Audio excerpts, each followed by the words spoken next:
Décrypter, informer, divertir. Tout se passe sur vl-media.fr et sur ton app VL. Actualité jeux vidéo et pop culture. Hyperlink, tous les dimanches sur VL. Présenté par Anthony Rollet. Et bonsoir à tous, bienvenue donc sur VL et sur Twitch pour Hyperlink, votre rendez-vous désormais dominical à 18h30 pour parler jeux vidéo. Je suis pas tout seul encore cette semaine, évidemment, j'ai la chance, le plaisir d'avoir quelqu'un que je connais très bien en plus. Titavion, bonsoir. Bonsoir, merci de m'avoir invité, très content d'être là. Avec plaisir, ça me fait plaisir de te recevoir. On va donc du coup ensemble jouer sur les news, ensuite on aura un petit dossier sur la saga Crash Bandicoot et on terminera bien sûr par l'interview pour en apprendre un peu plus sur Titavion. Est-ce que t'es prêt déjà ? J'ai peur de ce que peuvent apprendre les gens à mon sujet. Mais que des bonnes choses. Que des bonnes choses. Du moelleux, que de l'amour. Bah écoute, puisqu'on y est parti, on va lancer tout de suite les news.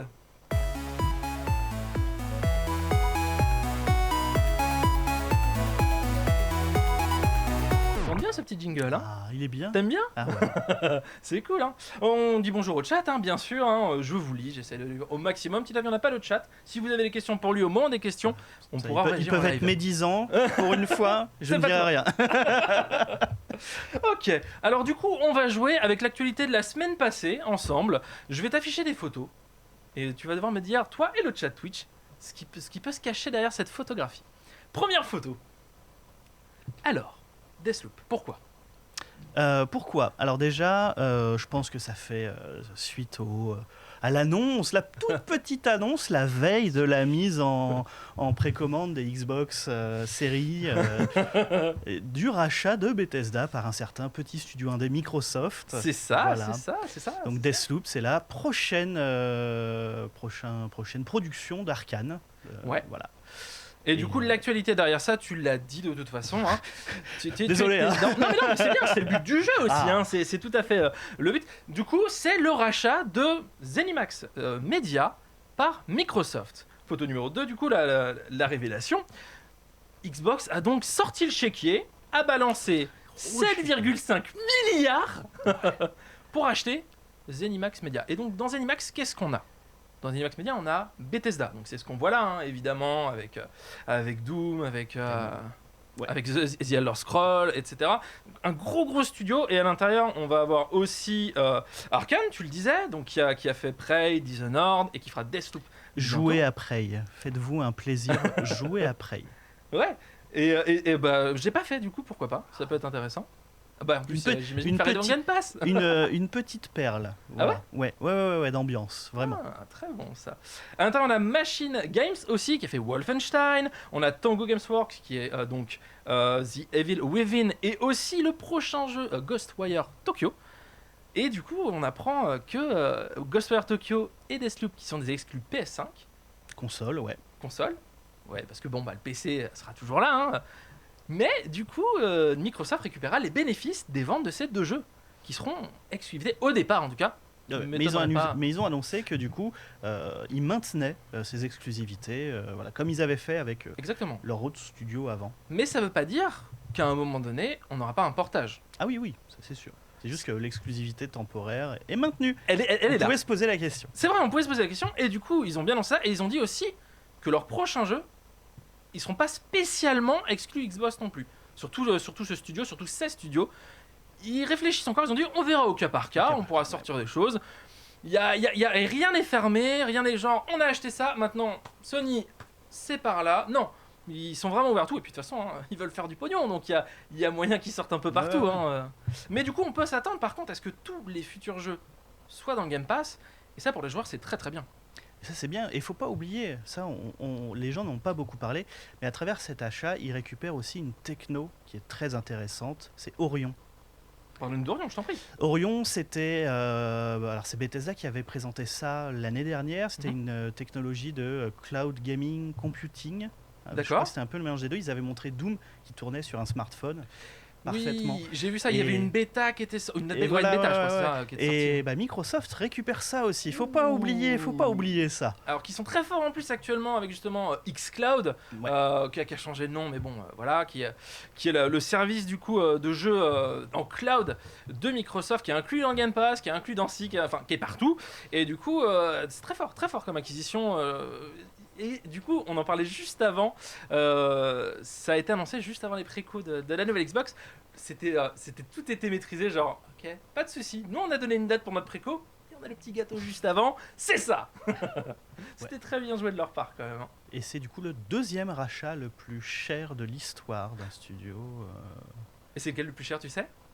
Je crois que c'est un studio de jeux mobiles. C'est pas King. Ah bon, ce serait probable, oui, Qui est à effectivement. plus de 8 et quelques. Voilà. Mais j'avais regardé le top 10 et sur le top 10, 5 étaient des studios de jeux mobiles. Après, ils rachètent Zenimax, hein, donc c'est pas Ouais, juste ouais. un studio. Avec 7,5 milliards, ils ont acheté tout. Bethesda, tout ce qu'on a dit en fait. Mais c'est pas juste, ils ont racheté Bethesda, parce que beaucoup de gens ont parlé de Bethesda, genre. Ouais, non. Mais il y a quand même beaucoup de jeux, il n'y Ouais, a pas c'est que Zenimax, Bethesda. voilà, il y a ESO aussi, il y a Elder Scrolls Exactement. Online. Non, c'est très fort, c'est très fort comme achat. Ok. Donc ça, voilà, c'était la première news. On va passer du coup à la seconde photo, et du coup, celle-ci est un peu plus mystérieuse. Le chat, Alors, je vous attends aussi. Hein. C'est la Lune. Alors ouais, c'est là, franchement, Ouais. yes. Mais du coup, l'actu derrière ça. Alors attends, je vais tenter un truc. Vas-y. Je vais dire Moon Studio. Non. Non, c'est pas la sortie de Ori sur Switch. Non, c'est pas la suite de sur Switch. Non.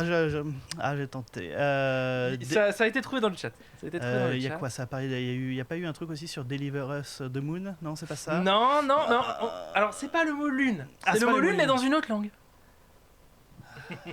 Amazon avec Luna. Yes. Le cloud Bien gaming joué, Amazon. bien joué. On félicite aussi Zero Race, Hélène, qui avait trouvé aussi dans le chat. Microsoft, n'importe quoi. Amazon lance son service de cloud gaming. Et c'est sorti genre comme ça. Oui. Au C'est pif. arrivé. Ça a pas leaké, ce qui est très très Et rare en ça, c'est 2020. très rare, ouais. Et ouais, ils arrivent avec une offre. Et ils arrivent très vite. C'est déjà en bêta aux États-Unis. C'est pas annoncé en France actuellement, mais impossible que ça ne sorte pas en France. Et c'est surtout un tarif très agressif de 6,99$ par mois, pardon. Et une centaine de jeux dispo au lancement. Donc là, Stadia, les mecs les regardent Ah ouais, comme ouais. ça, genre. Mais nous, on fait payer nos jeux sur notre Voilà, truc en plus c'est- de labo. oui, voilà, c'est-à-dire que et c'est du 4K, ça monte jusqu'à 4K. Ça monte jusqu'à 4K, 60. jusqu'à 60 FPS. C'est la technologie Amazon, donc tout ce qui est AWS, Twitch, etc. voilà, Alors là, ouais, les gars, on peut Les- être sûr que ça va. Quand Les ça va sortir, ça va être là. infrastructures, c'est tranquille. On n'est pas chez Stadia, hein, on est chez Amazon et chez les structures d'Amazon. Donc, et du coup, ils sortent une manette donc spécifique qu'on voit juste derrière là, mais Ils ont visiblement bien aimé la manette Switch Pro. exactement, elle est quasiment similaire à la manette Switch Pro. Mais par contre, ils ont annoncé aussi que la manette Xbox One serait compatible avec le service aussi Day One. Contrairement à ce qui a été Stadia au lancement où il fallait cette manette Stadia. Donc là, les gars arrivent en disant non seulement c'est un service où tu as les jeux directement dessus, mais en plus, tu peux te prendre ta manette de Xbox et tu peux jouer. On peut imaginer qu'en plus, il y a de l'intégration Twitch pour streamer directement Bah, tes jeux. c'est pas on peut imaginer, ce sera le cas. Ok. C'est annoncé, c'est-à-dire que tu vas avoir ton streamer préféré, genre Titavion par exemple, qui joue à un jeu que tu adores, et Non, mais c'est important. tu auras un bouton veux-tu y jouer oui, l'abonnement, ou si tu as déjà ton abonnement, ça te lance la page web avec le jeu direct, quoi. Trop bien. Ça va être ça. Trop bien. Oui, oui. Du coup, on n'a pas parlé des supports aussi. PC. On a aussi iOS, puisque ce sera compatible avec Safari. Et donc, du coup, ça sera dispo sur iOS. Oui, eux, ils ont le droit comparé à. Bah, en fait, à ils xCloud. sont malins. C'est parce qu'ils sortent pas au moins au départ, ils sortent pas une appli spécifique. Ils utilisent Safari pour lancer un jeu. Oui. Et du coup, ils ont le droit de faire ça. Voilà, ça passe un petit peu sneaky, mais ça passe. Reste à voir si Apple dira non ou pas. C'est parce que on sait qu'ils sont très très à cheval sur en beaucoup ce de choses moment, en ce moment. oui. Ils ont été très mécontents de Fortnite, etc.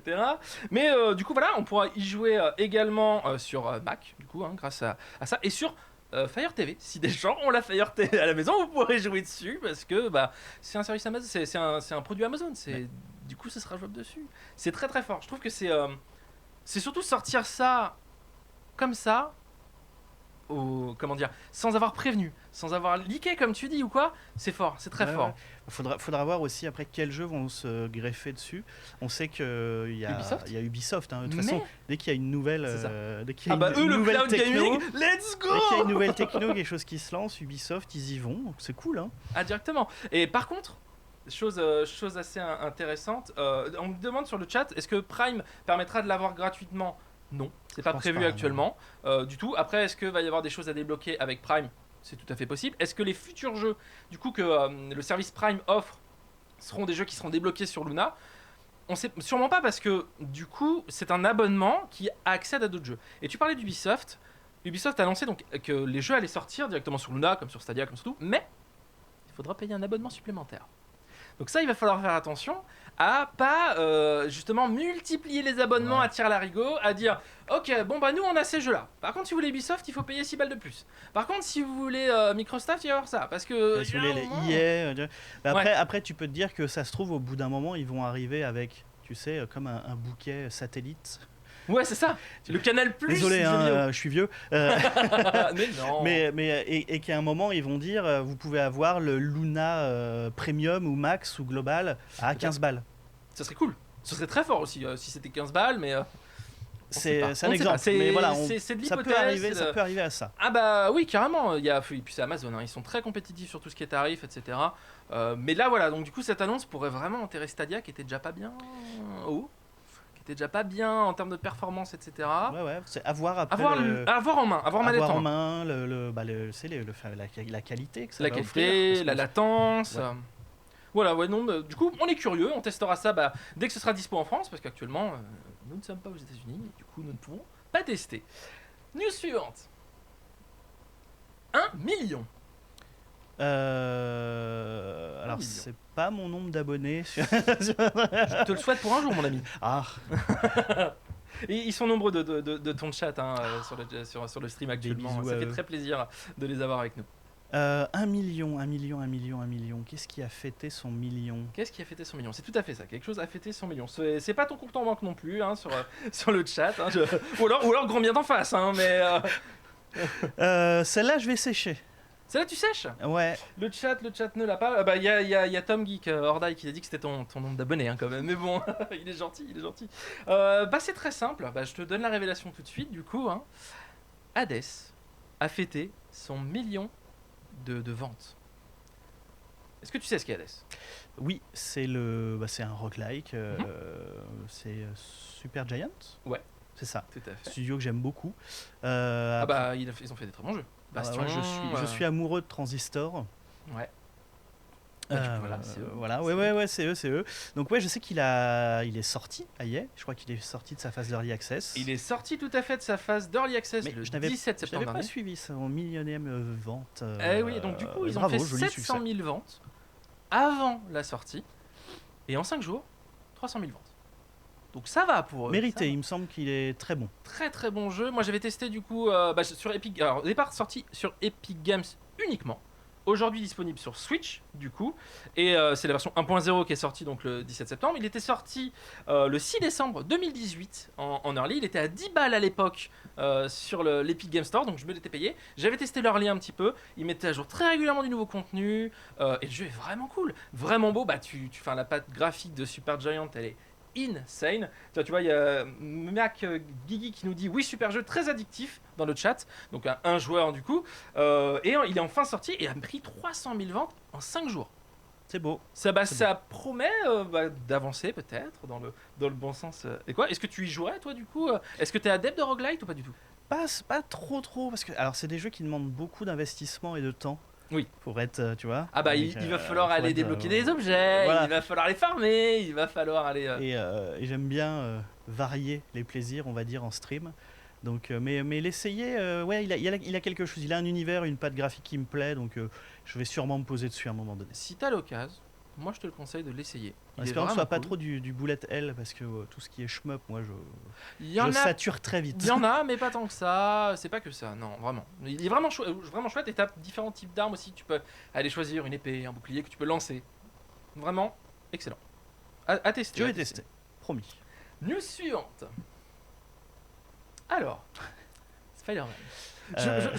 Alors, faut savoir que Titavion travaille aussi sur une émission qui s'appelle CTCR sur le stream qui parle d'actualité PlayStation. Donc je pense que celle-ci, il va la voir. Alors je pense déjà que c'est l'une des meilleures VF qui existent. Ah, Donald. Des si tu bisous nous regardes. Donald. Non, je pense que c'est... tu vas me demander d'expliquer comment upgrader sa version. Alors le, je peux ne pas le te 4K je peux ne pas te le demander parce que je me le suis noté. Je pense que c'est lié à ça parce que ça résume très très bien ce début de nouvelle gêne, je trouve, putain. qui est un cafouillage Son nom. très très dur de suivre. Mais globalement, ça doit être ça. Ça doit être. Est-ce que vous voulez Spider-Man Remaster? Si oui, comment?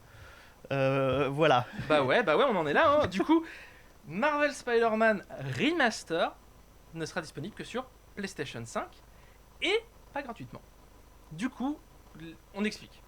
Il y a un service qui permet, quand on possède un jeu sur PlayStation 4, à 99%, de l'avoir sur PlayStation 5. Ce sera le cas avec Marvel Spider-Man non remaster. Si vous avez Spider-Man sur PlayStation 4, vous pourrez y jouer sur PlayStation 5 sans problème. En mode PS4 Pro. En mode PS4 Pro, Voilà. tranquille. Par contre, ils ont annoncé un remaster du jeu. En même temps que Miles Morales, qui est le DLC jeu standalone, on sait pas trop. A priori, c'est une aventure standalone qui fait 10-12 heures. Ok, à 60 balles. ok, non, qui fait 10-12 ans. Bon, ok, soit. Et du coup, il y a une version Deluxe de Miles Morales qui inclut Spider-Man Remaster, mais du coup, il sera disponible uniquement sur PlayStation 5, puisque si vous l'achetez sur PlayStation 4, le Miles Morales qui sortira du coup, pas de remaster. Mais du coup, la seule façon d'avoir le remaster, c'est soit de passer à la caisse et d'acheter Miles Morales en version Deluxe, mais il me semble qu'ils ont annoncé aussi que le titre sera vendu en upgrade. C'est-à-dire que si vous possédez la version de Spider-Man PS4, vous pourrez acheter un upgrade de remaster. C'est le bordel. C'est le bordel. Qu'est-ce qu'ils foutent Sony? Et pour couronner le tout, entre le jeu de base et le remaster, eh bien, les saves ne sont pas compatibles. Exactement. Et ça, c'est incroyable. Quand tu as déjà le jeu, quand tu as déjà joué, quand tu veux te faire ton standalone, quand tu veux avoir... Même, moi j'ai joué un petit peu, je l'ai pas fini le jeu, honnêtement, donc je suis content qu'il sorte sur PS5 parce que je vais pouvoir y jouer sur PlayStation 5, en remaster. Je suis content. Encore que j'aurais préféré ne pas avoir à me le payer et avoir juste Miles Morales à prendre, etc. Mais bon. Là, putain, Sony, ils nous perdent en fait. Ils nous perdent complètement. Ouais. Alors que Xbox a répondu à ça en disant... Vous voulez jouer à un de nos jeux? Pas de soucis les gars. Ayez le jeu, vous pouvez y jouer. Ils ont bien rigolé, ils ont fait un petit gif sur Twitter récemment. Dans le chat, on dit que c'est honteux pour les joueurs PS4, je suis d'accord. On nous dit que c'est 10€ l'upgrade, je crois que c'est 20. Je crois que c'est 20 balles l'upgrade, je suis pas sûr, mais je crois que c'est 20 balles. 20, c'est dur. Je crois. Entre 10 et 20. J'ai pas l'info sûre pour ça, mais ça fait cher. De toute façon, j'ai l'impression vraiment qu'on sort là de la next-gen, genre en disant il fallait qu'on la sorte là, mais... on n'a pas grand chose à proposer. Vous allez pouvoir jouer à vos jeux PS4. Et pareil, hein, t'as la guerre des ray tracing à gauche à droite. Ça va être exclu cette console au début, puis celle-là. Puis... Ah bah là, on en est à un point où c'est DMC 5 Special Edition. C'est ça. Il y a un patch disponibilité temporaire PS5 pour le ray tracing. C'est ça, exactement. Voilà. Ouais, mais ça va loin, ça va très loin. loin. Et du coup, le seul truc qu'ils vont réussir à faire, c'est de perdre les joueurs. Et ils vont rester sur leurs anciennes consoles. Parce que c'est quoi l'intérêt d'acheter une PlayStation 5 si t'as pas le jeu en belle version, si c'est le même que sur ta PS4 Pro? Moi j'ai une PS4 Pro, pourquoi je peux pas jouer à mon jeu dessus? Bah si je peux, mais si je veux la version... Et il faudra voir la différence vraiment entre les remasters. Parce que le jeu est très récent et très beau. Oui, il est très très beau. Et on l'a toujours pas vu en fait tourner ce remaster. Alors peut-être que comme Miles Morales, ils ont annoncé qu'il y aurait un mode C performance qui tournera à 60 images secondes. Je pense que c'est surtout, ils devraient communiquer là-dessus. Il faut. Mais au-delà de ça aussi, sur un point sur lequel il faut communiquer, ce qu'ils nous disent 99% de jeux PS4, une liste. Ah là, il va falloir, parce que en face, t'as Xbox qui dit, bah tout. En fait, tout ce qu'il y a, c'est là. Alors après, c'est 99%, je crois que c'est des jeux testés ou quelque chose comme ça. Peut-être que c'est juste qu'ils n'ont pas pu tout. Ouais, bah dans ce cas-là, t'annonces pas de chiffres. Il y a des jeux PS4 très obscurs, mais tu vois, si ça se trouve, on va se retrouver avec un. Alors je prends un exemple, c'est pas vrai. Alors, tu vois, disclaimer. tu mets ton Uncharted 4, ah bah non, il marche pas. Tu vois, tu vas pas être content. Ah oui, non, tu vas pas être content, non, je te confirme. Je pense que non, ça non, n'arrivera puisque pas. C'est Mais même voilà, déjà mais annoncé qu'il sera dans la collection, PlayStation oui. Collection plus. C'est pour ça que j'ai pris cet exemple-là, pour être sûr que ce Qu'il soit, soit dedans. voilà. Mais si t'arrives et ton jeu préféré, qui est quand même, ça se trouve un jeu assez connu et qui tourne pas, parce qu'il fait partie malheureusement des 1%, t'aurais aimé le savoir avant. Je pense. Ah bah ouais, et puis surtout qu'en plus, tu aurais aimé le savoir avant de préco ta console que tu ne peux plus préco maintenant. Parce que si tu l'as préco en disant je vais pouvoir en jouer à mon jeu de la vie, le jour où ça sort, tu le mets dedans, ça joue pas. Ouais, j'étais obligé parce que sinon, le jour J en magasin, j'avais pas de PS5 quoi. Ouais. Une liste Sony, une liste s'il vous plaît. Hein. Il serait temps. Après, 80%, il y a combien de jeux PS4 2, 3000, 4000, enfin je Il y en a sais énormément. plus. Enfin, ouais, il y en a beaucoup. Mais oui, il faudrait. Ouais, il faudrait.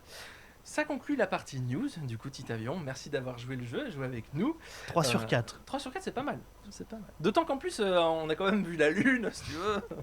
J'aime bien jouer avec ces trucs-là, j'aime bien. On va passer du coup à la suite, et c'est le dossier de la semaine.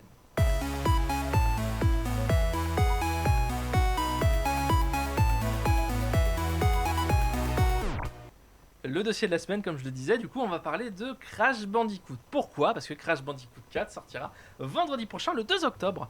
Après une attente longue de 22 ans, si vous avez joué à Crash Bandicoot 3 sur PlayStation à l'époque. Tu as joué, toi, du coup, à Crash Bandicoot ou pas du tout, Titavion ? Alors, à l'époque PlayStation, je n'avais joué qu'au 1. Ouais, du coup, ok, juste Donc, au 1. ouais, juste au 1.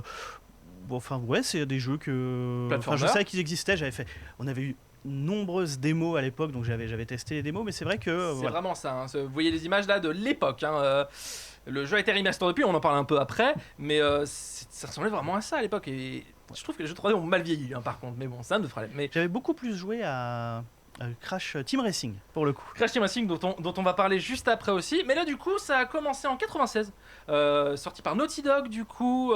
Crash Bandicoot 1, c'est un platformer dans lequel vous incarnez Crash Bandicoot, qui est une création, donc c'est un anthropomorphe, Crash, et ça il a été créé par Neocortex, qui est le grand méchant du jeu. Globalement, vous allez avoir des missions à faire pour du coup sauver le monde, hein, parce que quand on est à 1 héros, on sauve le monde à la fin. Et vous aurez différents boss à battre. Il y en a des vraiment mythiques dans le premier, genre Papou Papou était très mythique à l'époque où vous pouviez sauter sur son ventre et tout. Très marrant, avec une patte vraiment, comme on connaît Naughty Dog. Une patte très humoristique, ouais. Très sympathique, très friendly. Et par contre, des jeux vraiment pas faciles. Tu mets ça dans la main des enfants. Moi j'avais 6 ans en 96. Je l'ai pas joué dès mes 6 ans, mais la première fois que j'ai joué, je pense que j'ai balancé la manette. C'est con, elle avait des fils à l'époque, hein, donc si tu veux la console est partie avec, hein, mais franchement compliqué. Sortiront de suite à ce jeu Crash Bandicoot 2 et 3, toujours sur PlayStation, à 1 an d'intervalle du jeu. Très bonne, toujours fait par notre rapide au final. Assez rapide, fois, surtout pour l'époque. Ouais. On développait pas aussi vite qu'aujourd'hui. T'as l'impression qu'aujourd'hui les suites sortent vachement plus tardivement qu'à l'époque. Mais à l'époque il fallait sortir plus vite pour avoir de l'argent pour un studio qui était pas aussi connu, mais les consoles n'étaient pas non plus aussi vendues qu'aujourd'hui.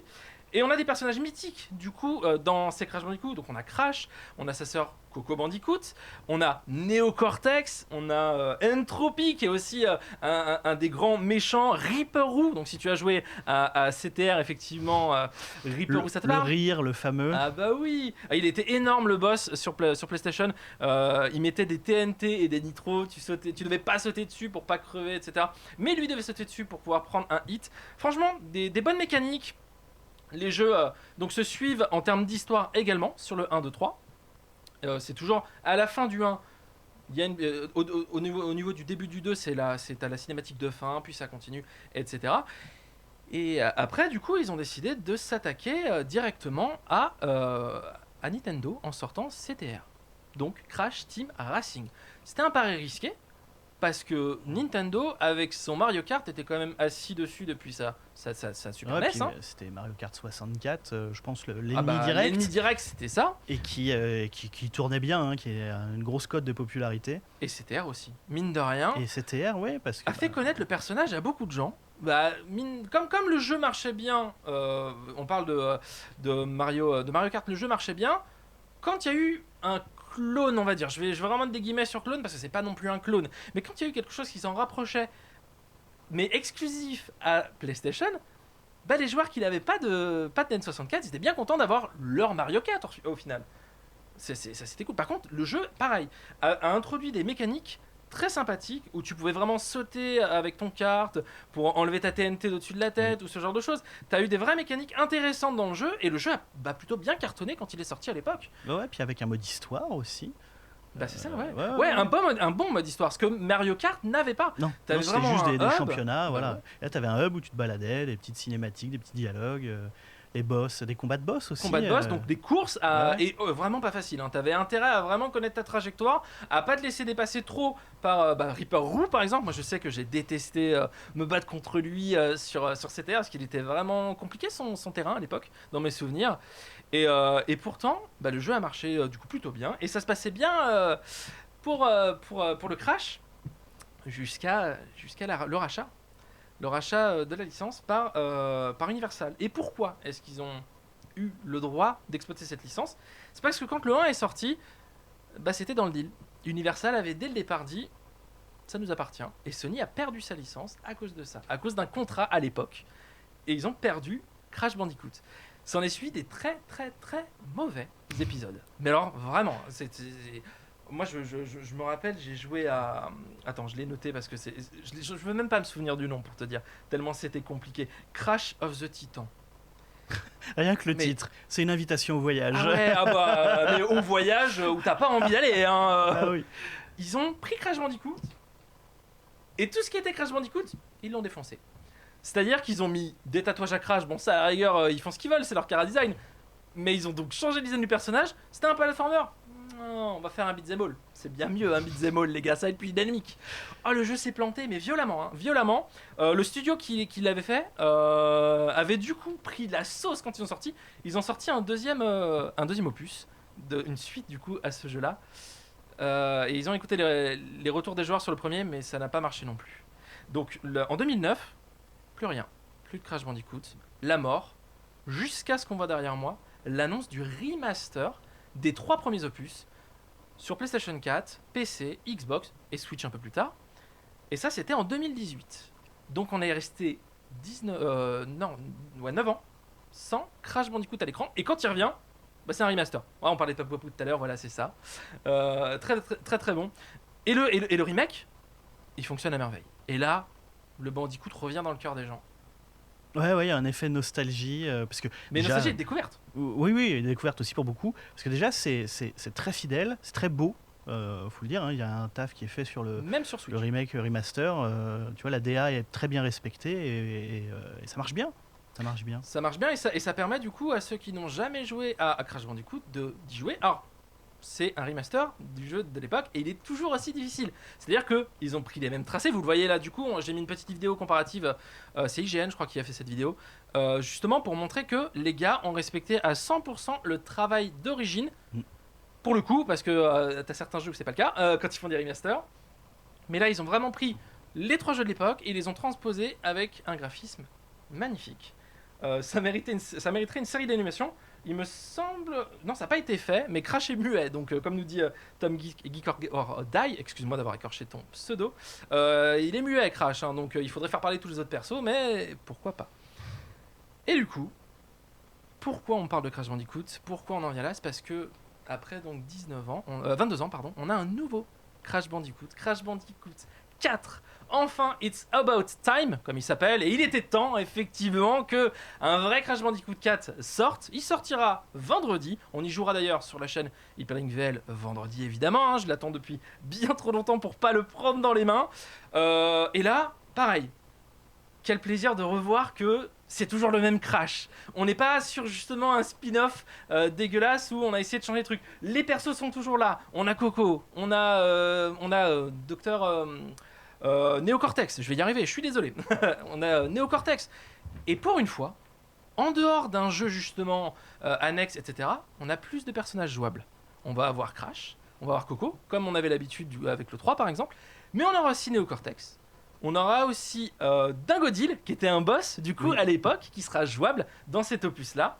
Et on aura également Tona, si je le prononce bien, qui est la petite amie de Crash Bandicoot du premier opus, qu'on voyait juste dans les niveaux bonus, Et voilà, celle-ci du coup, qui sera jouable pour la première fois avec donc du coup des gameplays complètement différents aussi pour les personnages. Et la mécanique qu'on a introduit aussi du coup pour Crash, c'est la mécanique des masques. Les masques sont très importants dans Crash Bandicoot depuis le début. On en connaît 2, Aku Aku et Uka Uka, si je dis pas de bêtises, hein, c'est un truc dans le genre. Le fonctionnement, c'est si vous avez joué à Kid Caméléon, C'est ça, c'est à peu près ça. mais en version HD, etc. Tu mets un masque et tu as des pouvoirs qui arrivent. Du coup, tu vas pouvoir soit monter sur les conduits ou ce genre de choses. Et ça permet vraiment du coup de renouveler la saga tout en gardant la patte qu'on a vue. Du coup, je suis très curieux de connaître l'histoire de ce Crash là. Il fait suite du coup à Crash 3. Hein. Donc on s'arrête vraiment dans le synopsis. C'est vraiment dit, c'est à la fin de Crash 3, le docteur Neocortex, le docteur Nefarious Tropy et Uka Uka, donc le masque, décident de semer la pagaille dans différentes dimensions. Et du coup, nos héros seront envoyés dans ces différentes dimensions pour régler les soucis. Franchement, ça vend du rêve. Est-ce que ça te tente, toi? Est-ce que ça te tente comme jeu? Alors, comme d'hab, les platformers comme ça, je jetterai un œil, je le ferai. C'est pas forcément le style de jeu où je vais m'attarder le plus. Mais voilà, j'ai pu tester la démo. D'accord. Parce que, tu en as pensé quoi? Alors, je me suis bien amusé. Les gens qui m'ont vu faire ça en live se rappellent surtout de mes nombreuses morts. Parce qu'il faut bien dire ce qui est. C'est du die and retry, hein. C'est du die and retry, ouais. Et voilà, il y a du challenge. Je me suis bien amusé. Mais ça répond très bien, c'était cool. Il y avait en plus dans la démo, il y avait un niveau avec Cortex. Ouais. On peut voir un gameplay un peu différent. Après, malheureusement, c'est une démo qui est disponible que si on précommande le jeu. Je trouve que c'est une démarche étrange, puisque est-ce que tu as besoin d'être convaincu par une démo quand tu as acheté le jeu? Du coup, j'ai pas compris ce move, honnêtement. Donc voilà. Donc ouais, et en plus, elle est exclue PS4, il me semble, non? Oui, je crois que. En plus, donc du coup, t'as intérêt à avoir une PS4 et à te dire, j'achète le jeu. Et en plus, c'est uniquement si tu l'achètes en numérique. Donc du coup, il n'y a pas vraiment de démo, sauf pour les vrais fans qui disent je précommande mon jeu, mais toi qui n'as jamais joué au jeu, bah tu joueras le 2. Ou alors t'as joué à la trilogie ou ce genre de choses. C'est un move très très très étonnant, honnêtement. Mais c'est plein de couleurs. Encore une fois, c'est beau pour l'avoir vu sur un écran y jouer. Ça répond bien, c'est beau. Ils ont l'air, les niveaux étaient vraiment cool. Moi, il y a un truc que je trouve vraiment cool, c'est ce qu'ils ont rajouté pour le endgame. C'est l'espèce de modificateurs que tu peux avoir sur les niveaux. Oui. Tu vas pouvoir refaire les niveaux avec, par exemple, le niveau est sous l'eau, ou le niveau est ralenti, ou les couleurs sont inversées. Tu vois, et qui renouvelle un peu l'expérience de jeu, qui va te permettre de refaire tout le jeu d'une manière différente. Ça, c'est très cool. C'était dans la démo, ça, déjà? C'est pas dans la démo, mais c'est ce qu'ils avaient montré. Donc ils l'ont déjà montré moi, j'ai pas joué à la démo. Pour le coup, je veux y jouer genre en n'ayant jamais rien touché. C'est vraiment un jeu que j'attends. Bah, je te dirais pas depuis le 3 parce que c'est faux, parce que j'ai testé d'autres trucs et j'ai été déçu.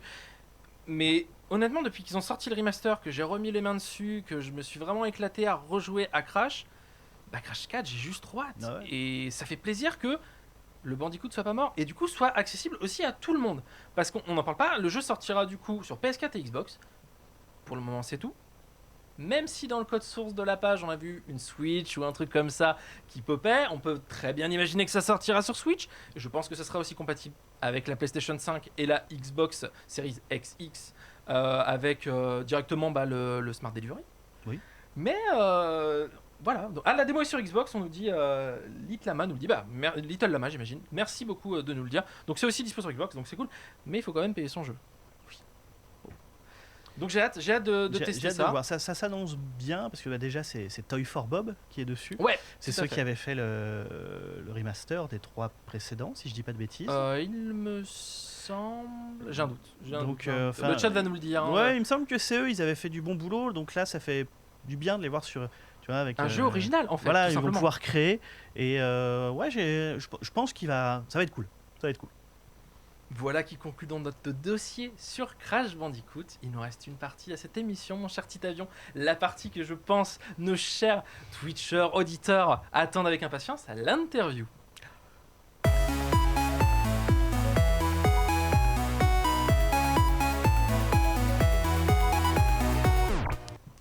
Alors Titavion, c'est maintenant qu'on va parler de toi plus en détail, qu'on va apprendre des choses sur toi, comme on l'a teasé sur Twitter.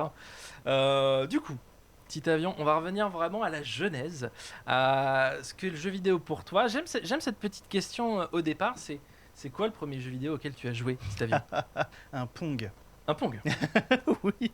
Ou chez toi Chez moi, ouais, avec, avec ma grande sœur D'accord. et mon père.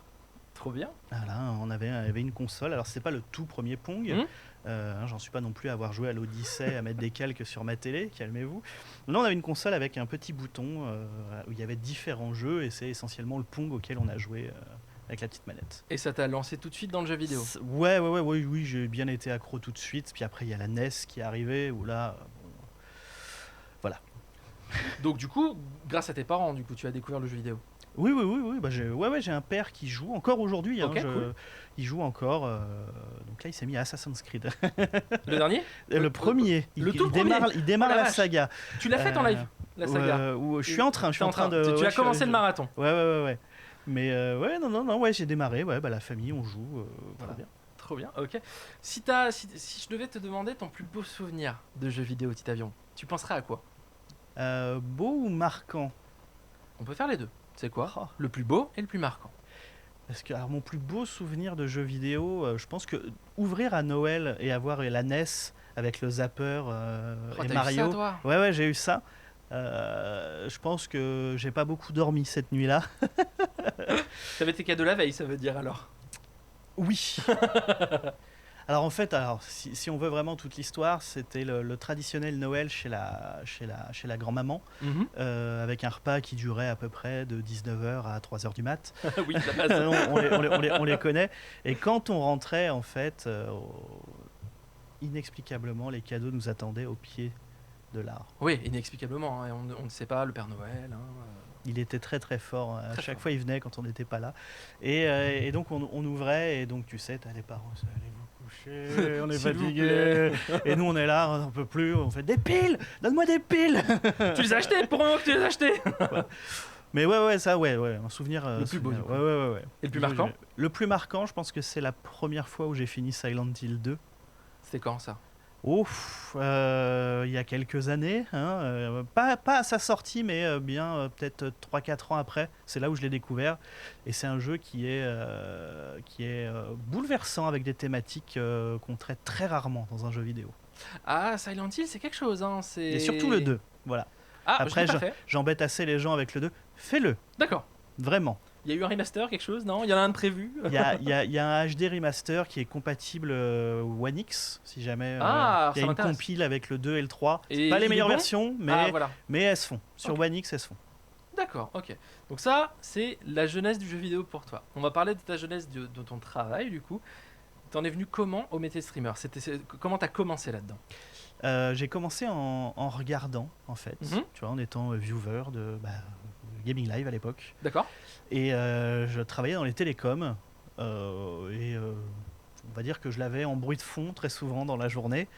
Et un jour, a eu un petit ras-le-bol là où je bossais. Et je me suis dit, ça a l'air cool ça. De faire ça, tu veux dire. Faire ça, ouais. Et j'ai la chance, et alors là, je leur dis merci tous les jours d'avoir des parents qui m'ont soutenu et qui m'ont encouragé, qui m'ont dit mais si t'en as marre, vas-y, go, maintenant. C'était le bon moment. Et ils m'ont encouragé et j'ai fait ok, j'ai fait vas-y, j'ai posé... pas poser ma def, on a fait une rupture de contrat, voilà. Et je me suis dit ok, je me laisse 1 an et je serai sur Gaming Live. Et Ça, c'est beau. j'ai gagné. Et tu l'as Parce que une année après, j'étais sur Gaming Live. C'était quand ça? C'était en quelle année? Oh là, maintenant Est-ce que c'était il y a 5-6 ans. D'accord. Ouais, ça doit être ça, ouais, à peu près 5. C'était avant que Gaming Live devienne JVTV. Oui, devienne c'était le vraiment, stream. Gaming Live. Ouais, je suis arrivé sur la chaîne Rétro Indé. Oui, c'était chouette. J'ai beaucoup aimé cette époque aussi avec Sapin. Il y avait pas mal de monde qui faisait des bonnes soirées et tout. Ouais. Le marathon Console Mania était très sympa aussi et tout. C'est cool. Et du coup, pourquoi avoir voulu rejoindre Gaming Live en particulier? Parce que des web TV, mine de rien, il y en a beaucoup. Qu'est-ce qui t'a plu dans Gaming Live plutôt qu'autre chose? Et pourquoi celle-là était... Celle-là parce que j'aimais bien le ton, j'aimais bien les émissions, et puis au fur et à mesure de voir les gens, on se rend compte qu'on connaît des gens là-bas en fait, et je me suis rendu compte que par exemple j'avais des amis communs avec des personnes qui travaillaient là-bas. ce qui m'a un peu aidé à rentrer. Faut être honnête, hein, c'est... Moi, je suis un chanceux et privilégié dans le monde du streaming parce que je suis arrivé sur Gaming Live, j'étais personne. Tu vois, je streamais un peu de mon côté, j'avais 3 viewers et j'ai eu la chance, tu vois, j'ai atterri sur Gaming Live, fait une émission et puis c'est comme ça que ça a grandi au fur et à mesure. Mais je suis rentré parce que je connaissais quelqu'un dedans. Donc, Très bien. voilà. Il faut, hein, de toute façon, rien n'est mauvais à prendre. C'est une succession de chance. Hein, Et de compréhension, parce que tu dis tes parents t'ont vachement soutenu là-dessus. Ouais. T'as pas énormément de parents qui feraient ça non plus. Aujourd'hui, peut-être un peu plus. Aujourd'hui, les parents seraient peut-être un peu plus. Le média étant vraiment ce qu'il est aujourd'hui, les parents te laisseraient peut-être faire un truc. Ou... Tu vois, en plus, tu t'es donné 1 an pour réussir. Il se serait passé quoi si, au bout d'1 an, tu n'étais pas chez Gaming Live? T'avais déjà pensé à la suite ou pas du tout? Ah bah si en fait... Si le stream n'avait pas pris, quoi. Du coup, si le stream n'avait pas pris, j'avais 2 ans, globalement, tu sais, les fameux droits Pôle emploi. Donc je me suis dit, j'ai 2 ans de break où je peux essayer de me lancer. Alors j'ai pris 6 mois pour y réfléchir à ce que j'avais envie de faire, pourquoi. J'ai vraiment réfléchi en amont, ce que j'avais envie de faire, ce que j'avais envie de montrer aux gens. Je me suis rendu compte, comme je te disais, que en fait, je connaissais pas mal de gens, donc j'ai pu prendre des bons conseils. Et si ça n'avait pas marché, si j'avais pas réussi à en vivre au bout de 2 ans, je serais retourné dans le monde du travail classique, on va dire entre guillemets. Mais ouais, voilà. On a Begita sur le chat qui dit que tu as fait tes preuves dès que tu es rentré apparemment. Hein. Donc tu as convaincu énormément de gens dès le départ. Un stream incroyable. Tu t'en souviens le premier stream que j'ai fait, c'était sur Devil May Cry, avec une console mal réglée, qui était beaucoup trop sombre, on voyait rien. D'accord. Et je me suis retrouvé après Mister MV. Donc j'avais des gens. J'avais des gens, moi j'étais là, j'étais liquide. Le premier live, parce que encore quand tu streams de ton côté, bon, tu vois, même si au départ, se retrouver à parler tout seul devant une webcam, c'est très compliqué. Hein. Bien sûr. Mais là, je me suis retrouvé avec ma première émission, avec plusieurs milliers déjà de personnes. Je peux vous dire que la voix tremblait un peu, j'étais liquide, c'est-à-dire que j'avais mon petit pull et trucs comme ça, mais qu'à la fin, c'était... et voilà, mais fini à la fin, j'étais vide. Hein. J'étais. La première expérience de stream, c'est quelque chose. Et si tu passes derrière MV, t'as une bonne audience qui est là, et tu veux les garder. Bah oui, on essaye. On essaye. Mais pareil, quand j'ai dû enregistrer les pilotes. Il faisait des pilotes du coup à l'époque. Oui, parce que pour plusieurs créneaux d'émissions. Au départ, ça fait comment ta première émission? Alors au départ, moi, j'auditionnais pour sur le Gaming Live Powerplay pour faire Retro Achiever. D'accord. Et qui a été donné à... C'était 10K. C'était 10K. Voilà. Et c'était entre lui et moi. Et finalement, ils avaient pris lui. Et du coup, en fait, c'est Ken Bogard qui est arrivé et qui fait attends, viens. Ken, il a découvert énormément de monde. Hein. Ouais. Il a dit attends, viens. Il fait, puis il dit on n'a pas beaucoup d'émissions sur la 6e génération de consoles. Donc c'est là que je suis arrivé. Je fais cool. Moi, j'adore la Xbox. Je connais très peu la GameCube. J'ai fait cool, ça va changer un peu.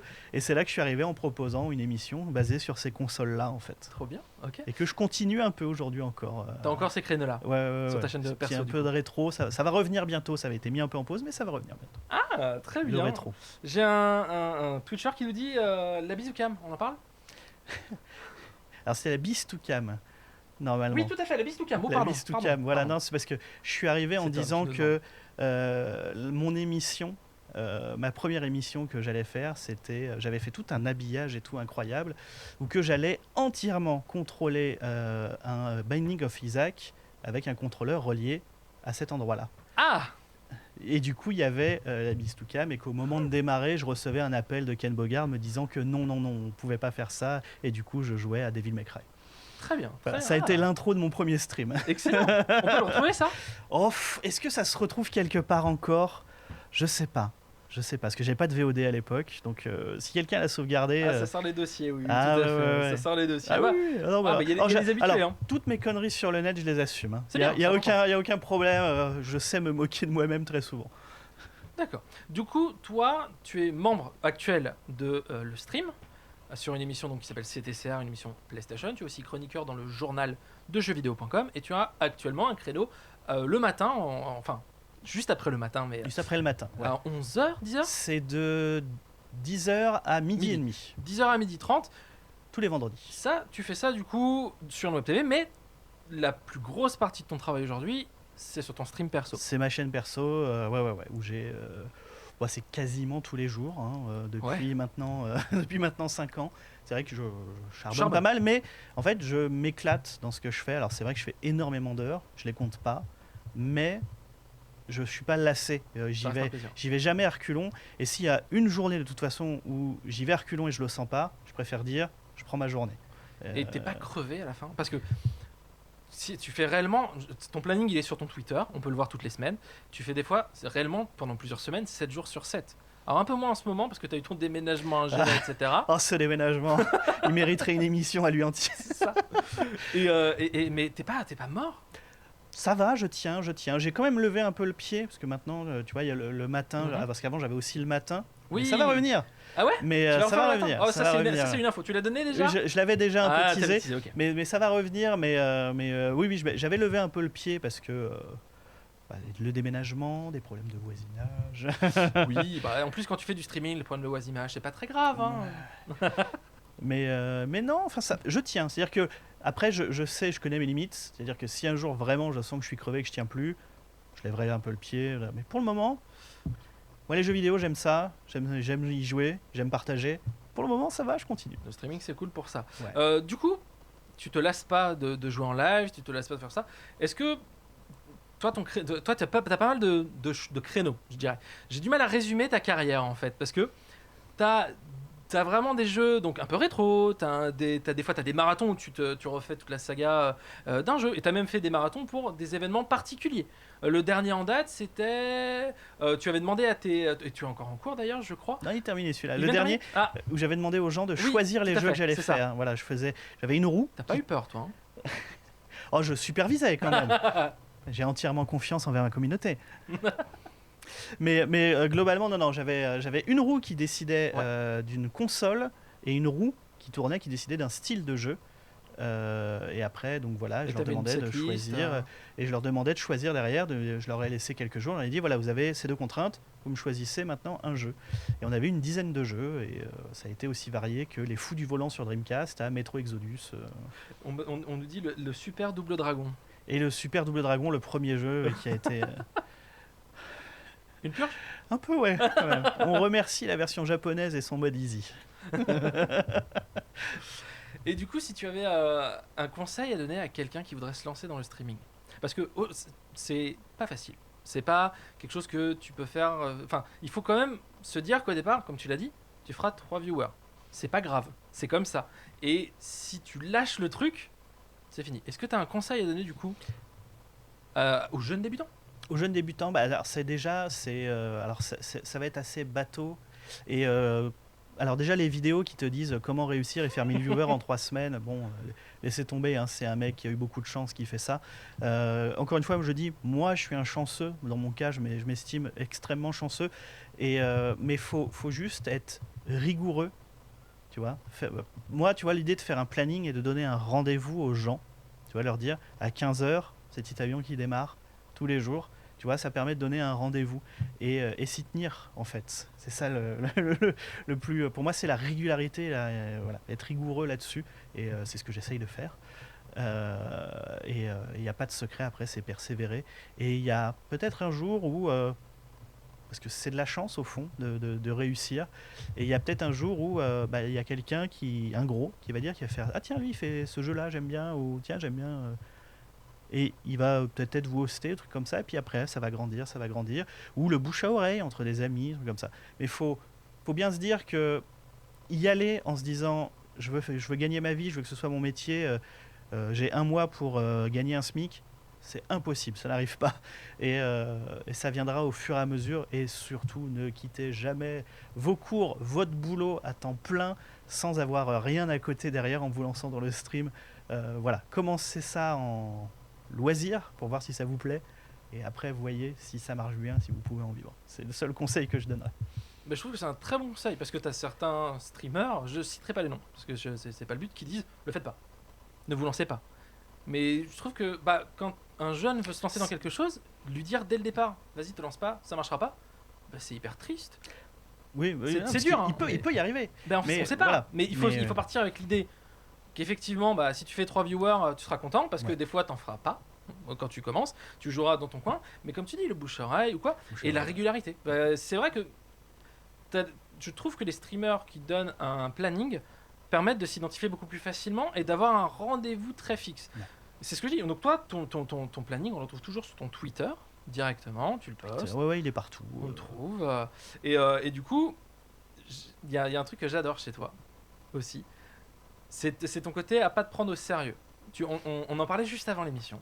On en parlait juste avant. Mais c'est ce que tu apportes aussi sur le stream, sur justement le journal ou quoi. Tu vas pas être dans les chiffres, tu vas être dans, des fois, l'absurde. Tu m'as raconté une anecdote que j'aimerais que tu racontes aux gens qui nous écoutent là maintenant et qui nous regardent sur Fallout 3.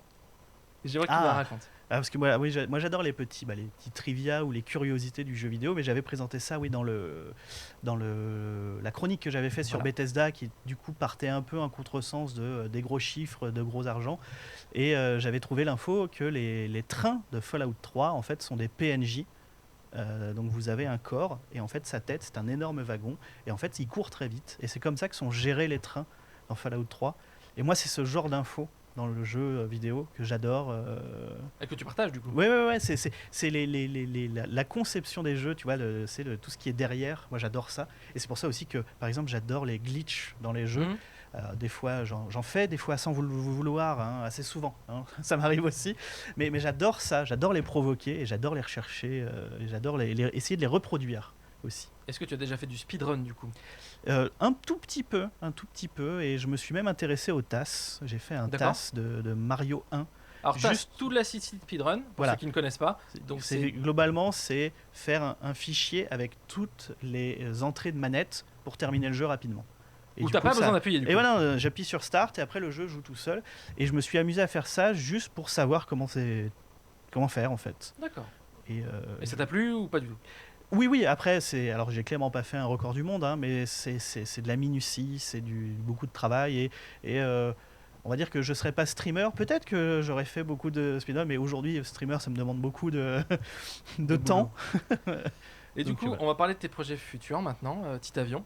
Est-ce que tu as quelque chose à nous donner justement? C'est quoi ton prochain gros projet? Qu'est-ce que tu aimerais lancer sur ta chaîne ou autre part, avec un streamer ou quoi, mais qu'est-ce que tu aimerais faire? J'aimerais faire un peu plus de stream en duo avec des gens. Parce que au final, la coop, j'aime beaucoup. C'est vrai que je fais beaucoup de jeux solo. Donc les gens ont peut-être une image de moi, de mec qui joue dans son coin. Non, j'aime beaucoup faire des trucs en solo, en coop. Mais j'y travaille. Et le gros projet que j'ai là qui arrive, j'avais commencé à en parler. Je suis en train de monter un truc qui consistera à faire un jeu de rôle. D'accord. Mais où le héros est entièrement joué par le chat. Et toutes les décisions sont prises par le chat. Et ça, c'est sur un jeu existant, sur quelque chose que tu crées? Ça va être globalement le principe des livres dont vous êtes le héros. Sauf que c'est entièrement le chat qui va jouer. Et moi, je ferai juste le narrateur. Oh, trop bien! Ça peut être hyper intéressant. Ça commence quand? Tu sais pas? Je suis en train de me poser la question parce que globalement c'était octobre. Traditionnellement en octobre il y a Halloween et le traditionnel marathon des jeux d'Halloween. Donc est-ce que je démarre un peu avant? Est-ce que je démarre après? C'est en cours de réflexion. Ah, les gens sont très très impatients de voir ça sur le chat justement. On me dit énorme, nous dit Zeroras sur le chat. Donc tu auras des gens pour regarder ça et qui vont jouer avec toi du coup. Ça va être très interactif. Ça va être interactif. Le but du jeu, ça va être de faire en sorte que en fait il y aura des mots qui apparaîtront. Tu sais, par exemple aller en haut à gauche ou prendre l'escalier ou la porte. Et ça apparaîtra sur l'écran et les gens pourront cliquer sur l'écran. Voilà, avec une extension et ça me mettra là où les gens ont cliqué le plus et ça fera la direction. Ce sera pareil pour les combats. Génial. Et donc tu parles du marathon Halloween, il revient donc cette année. Il faut savoir que Titavion fait pas mal de marathons. J'aime vraiment pas mal, c'est ça. J'aime bien me replonger dans une licence quand un nouveau sort, histoire de voir l'évolution. Et après, les jeux qui font peur, moi j'aime ça. Parce que j'ai la particularité de ne pas sursauter ou pas avoir peur dans les jeux. Donc je peux faire des trucs le plus ignobles. Voilà. Ah, t'es stoïque? Ah oui, les jumpscares, ça me fait quasiment plus rien. Mais du coup, voilà. Donc du coup, les gens aiment bien. Et puis voilà, on va attaquer le 5e, du coup, Halloween-athon. Est-ce que tu le feras en solo? Est-ce que tu auras des gens? Parce que dans mes souvenirs, tu vas faire certains marathons avec des streamers avec toi. Est-ce que là, du coup, c'est solo? Celui-là, généralement, c'est solo. Ok. C'est solo, ouais. Très bien. Mais on prépare aussi un petit marathon Resident Evil, parce qu'il y a eu un énorme marathon Il y a Resident Evil il y a quelques années. Mais là, je crois que je t'ai découvert comme ça. en mars prochain, c'est les 25 ans de la licence, et je suis en train de voir pour organiser la V2. Oh, dans ton nouvel appart. Nouvel appart, ou voir resquatter, parce que là, avant on avait squatté chez mes parents qui ont une grande maison. Pratique. Et vu qu'on s'était retrouvé à une quinzaine en même temps chez moi. Ah oui. Ah oui, non, c'était une vraie logistique. Hein, vraiment, j'ai des souvenirs de ce marathon-là. C'était excellent. C'était incroyable. C'était super cool. Donc, vous avez plein d'infos du coup sur le futur des Titavions, sur son passé aussi, son présent, hein, ça évidemment. J'espère que ça vous a permis de le découvrir un petit peu plus aussi. Ça me fait très plaisir de t'avoir avec nous. On arrive déjà malheureusement à la fin de cette émission. Ça fait 1 heure, mais tu reviendras au pire. Hein, tu sais, on est là pour un moment. Ça m'a fait très plaisir de t'avoir. Les gens étaient très contents de te découvrir pour certains et de évidemment te redécouvrir plus pour d'autres. J'ai vu énormément de petits pains au chocolat dans le chat. J'en ai vu énormément. Je vais remercier tout le monde du coup d'avoir suivi la chaîne. Je le ferai aussi sur le stream derrière. Je citerai tous vos noms, etc. J'ai pas le temps sur le live là de citer les noms. On va pas se mentir. On préfère passer un moment avec l'invité. Mais merci d'avoir été aussi nombreux à nous regarder, à réagir. Titavion, est-ce que tu as un mot de la fin? Pâté de campagne. Pâté de campagne. Je sais pas. Non, fallait que ce soit un vrai mot. non, peu importe. Peu importe. Pâté de campagne. Voilà. Et réservez vos consoles si vous y arrivez. Oh bah c'est mort là déjà, je crois. Hein. Je crois que c'est bien mort. Hein. Ouais. Toi, du coup, bah tiens, allez, il me reste quelques minutes. Quelle console? J'ai réussi à préco une PS5. Et donc tu es plus écurie Sony de base ou... Oui, parce que alors déjà j'ai un bon PC forcément parce que je travaille avec, mais Demon's Souls. Ouais, bah oui.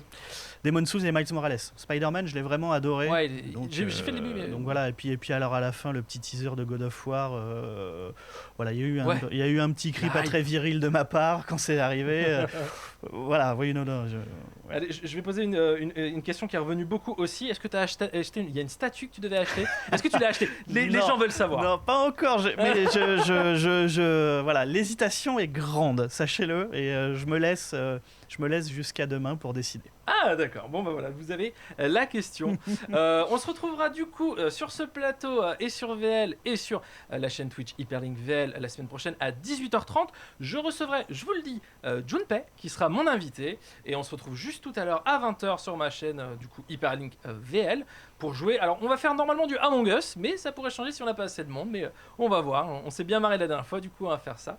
Merci beaucoup à nouveau Titavion. Merci pour l'invitation. C'est un plaisir. Bon courage donc. On te retrouve toi sur ta chaîne Twitch du coup Titavion et sur le stream. On a dit du coup sur le journaldejeuxvideo.com en chroniqueur, c'est TCR et le vendredi matin. C'est ça. À la semaine prochaine tout le monde et bonne soirée. Actualité jeux vidéo et pop culture. Hyperlink tous les dimanches sur VL. Présenté par Anthony Rollet.